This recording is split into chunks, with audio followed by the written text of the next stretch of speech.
Hi, I'm Brenda Workman. Welcome to my kitchen. Welcome to my pantry.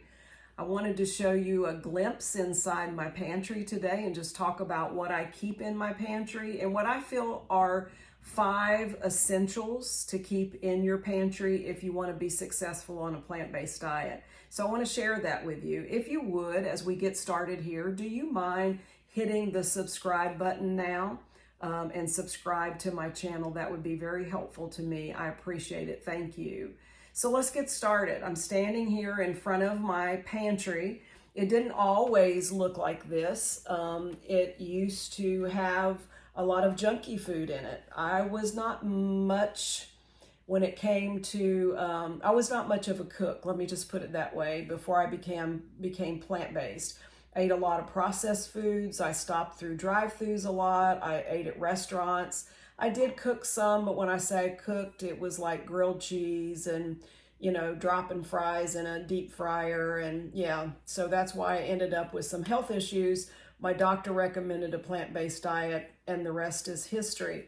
So over time, I've kind of morphed my kitchen. I started not purchasing those things that were beneficial to my plant-based diet, and I started bringing home those things from the grocery store that was going to promote my health, my well-being, and this plant-based journey that I was on. So I thought I would just go through a few things that are in my pantry and just kind of talk about the categories I feel like that are necessary in your pantry and in your kitchen in general. It's important for you to, of course, have fruits and vegetables. And I don't have fruits and vegetables in my pantry. I do have some cans of fruit in another pantry area. Yeah, I got another pantry area too. And I do have tomatoes and things like that, if you want to count that under the vegetable category. But mostly in this pantry, I have grains and I have beans, or that category would be legumes, which would be beans and peas. And I also have nuts and seeds. So between this pantry and another smaller one that I do have those 5 categories. And I feel like that's necessary to be successful, is to keep your kitchen well stocked. Because when you're hungry, you don't always make good decisions. And if you have things already at your house, then you can throw things together to make a healthy and delicious meal.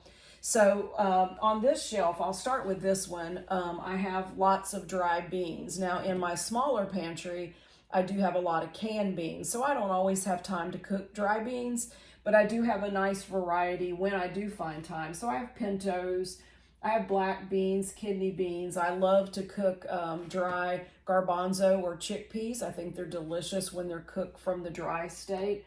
I have red lentils, brown lentils, baby limas, just a nice variety. Navy beans, Great Northerns, so that if I'm going to be home for a couple of days and I want to soak them overnight, and the next day, typically for most beans, I cook them about an hour in veggie broth in my Instapot. Now, if it's lentils, it won't take that long, but most of my dry beans do. So I love to have them readily available for when I'm at home. I can cook them. On the shelf below that, I have a lot of grains. So I have white rice that I use occasionally. I have brown rice that I typically use. I have wild rice in case I want to do something a little different for dinner. I have oats in different forms. So I have oat groats, which are not processed, like the rolled oats and the steel cut oats and the quick oats. But I have a variety of different oats. Sometimes I use those in recipes. Sometimes I cook them for breakfast. I have farro, which is just a nice grain that I like to add. You could add beans. You could make a Buddha bowl using farro. I just think it's really good and I like it. I have millet, which is another grain in here. I have quinoa. Usually I have red quinoa, and then I have the regular quinoa. I'll pull that out. And you might ask, well, why do you put your things in jars? It's mostly, I want to put them in an airtight container so that they'll keep well. but I can see when I'm almost out. So I like to keep these things well stocked. So if it looks like, oh my gosh, Looks like I got about a half a cup of quinoa left. I need to pick that up. Then I'll put it on my grocery list. This is not a grain, but I have texturized vegetable protein, which you just soak in water and then drain it and put it in as a meat substitute. So I have that in my pantry as well. I have seeds and nuts in here. So I have toasted sesame seeds. I keep flax seeds, chia seeds, hemp seeds as well. I know it may seem a little bit overwhelming, like, oh my gosh, number one, I don't have a pantry that big. Number two, do I need all of that? And the answer to that is no. It's just that over time, I have tried so many different recipes. This has been almost a 5-year journey that I've been on. And so I know what goes in plant-based recipes, and I like to have those things on hand. So I may say, you know what, I'm in the mood for a quinoa salad today. Let me look in my cookbooks and find a good quinoa salad. I find it, typically I have everything I need and I mix it up. So just having things on hand make it helpful. On my top shelf, I'll go ahead and mention that. I don't know what you can see from the video angle that I have here, but I do have white flour and cornmeal and sugar and brown sugar and the typical baking things, because I have family that come in to visit and they want, certain things that they've always had. My husband has a recipe for cornbread that his mom used to make, and so I make that for him, and it takes white flour. I, for my own recipes, use whole wheat flour, and so I typically, I have a grain grinder, and I grind a grain kernels, and then I keep that freshly ground flour in the refrigerator and then use it. And then when I need more, I grind more, and that's kind of the thing that I do there. But if I'm going to make, say, whole wheat pancakes, I'm going to use whole wheat flour for myself.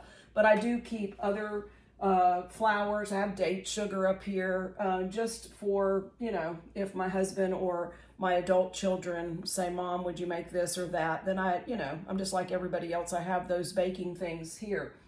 And then I have a whole bunch of cereals up here that are actually my husband's cereals. So I eat 100% whole food plant-based. He does not. He does eat a lot of the foods that I eat. He's always been very supportive of what I do. And he's grateful, like I am, that my health improved and I got off of blood pressure meds and cholesterol meds and lost 60 pounds. So he's been very supportive. But he sometimes goes to the grocery store and gets cereals and other things that he wants. So there's some things up on the top shelf that I don't eat. They're not mine, they're his, but it doesn't really bother me because my mindset has been all about health with this journey. And so I keep reminding myself, I'm doing this for my health. On the bottom shelf, and I'm going to turn here just so I can look on this side as well, I have some fruit, dried fruit down here. And the dried fruit is usually for recipes like raisins and dates. I use for recipes that I'm fixing. And then I have like cornstarch and cocoa powder and those things that everybody else has in their pantry. I have some little containers of applesauce in my pantry that I use for baking. They're unsweetened. And so instead of putting oil in something that I'm making, maybe muffins, I put the applesauce in there. I also have a lot of pasta. So I have orzo, I can see from here. I have whole wheat, just a variety of different types of pasta. So I have whole wheat spiral pasta, I have spaghetti, all of that kind of thing. And then I have ramen noodles, which I don't eat the little packets, but I do eat the noodles. So I buy those and usually we'll cook them in veggie broth, the noodles. Throw away the little packet. I don't usually use it. And then I might put peas and carrots or tofu or whatever I want in it and make myself a little soup. So yeah, this is a lot of stuff, isn't it? I also have nori sheets because I love to make veggie sushi rolls. So those are in my pantry as well. And things like apple cider vinegar, those kind of things are in my pantry. So on this side, I'll just share this quickly as we finish up here. I never used a lot of seasonings before because like I said, I never cooked very much before. But finally I kept getting more and more spices because I was doing all kinds of recipes. And my husband built this spice rack for me, and it is almost the entire length of the door that opens to my pantry. So the door closes and this is hanging on the door. So some places are wide and I can put my bigger spices, but some are smaller and I can put my smaller spices. So you just don't know how handy this is. So I'm getting ready to make a recipe, and I come over here, and I don't have them in alphabetical order. I can't really do that because some areas, like I said, are small, some are big, so I can't do that. But I pretty much know where everything is. So I come over here and I say, okay, that recipe calls for onion powder, and it calls for garlic powder, and I start accumulating what I need, and I take it over to my table and put it in my recipe. So this has just been, I'm so grateful that he was able to make this, because it's just, I don't have to fight with the spices. They're right here in front of me. So I share this with you not to make you feel overwhelmed and not to make you feel like, oh my gosh, I don't have that much room and I can't be that organized, and why does she need so many beans? Your pantry doesn't have to look like my pantry, but I hope if you're planning on starting a plant-based journey, or you're kind of in the beginning stages, that you will in your pantry keep some fruit. Remember, I have that dried fruit. I also have some canned fruit.